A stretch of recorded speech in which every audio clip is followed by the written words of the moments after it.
Mari kita bersama-sama merenungkan sebuah tema dari Ibrani pasal 13 ayat 22. Seni menerima teguran. Demikianlah firman Tuhan.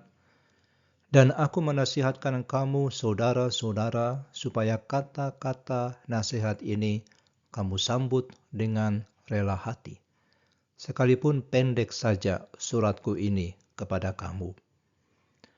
Saudara, siapa yang suka ditegur? Jujur saja tidak ada. Ketika seseorang mengoreksi kita, maka reaksi pertama biasanya adalah membela diri, mencari alasan, atau bahkan menyerang balik. Kritik terasa seperti serangan, bukan seperti hadiah. Tapi di ayat ini penulis Ibrani meminta sesuatu yang tidak mudah. Sambut kata-kata nasihat ini dengan rela hati.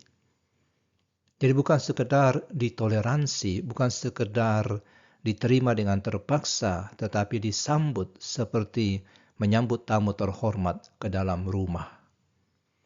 Nah, frasa kata-kata nasihat adalah istilah teknis untuk khotbah dalam ibadah sinagoge dan gereja mula-mula. Dengan menyebut tulisannya demikian, maka penulis mengidentifikasikan seluruh surat Ibrani sebagai sebuah khotbah tertulis. Bukan sekedar surat biasa, tapi firman Allah yang harus didengarkan dengan serius. Khotbah ini berisi dorongan yang menghangatkan sekaligus peringatan yang mengguncang. Saudara, menarik bahwa penulis menyebut tulisannya pendek.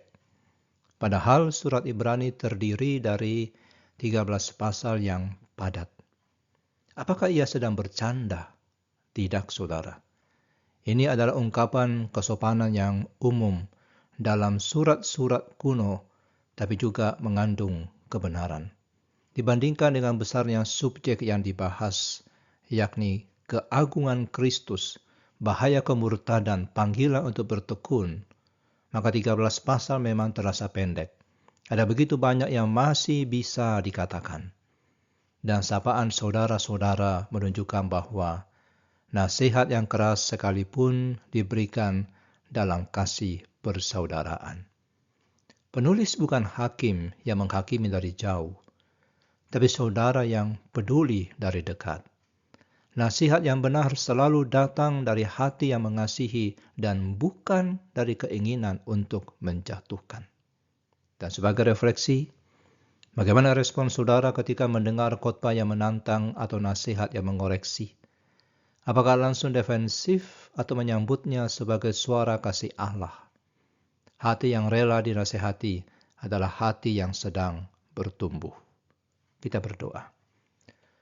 Ya Tuhan, lembutkan hati kami yang sering keras terhadap teguran.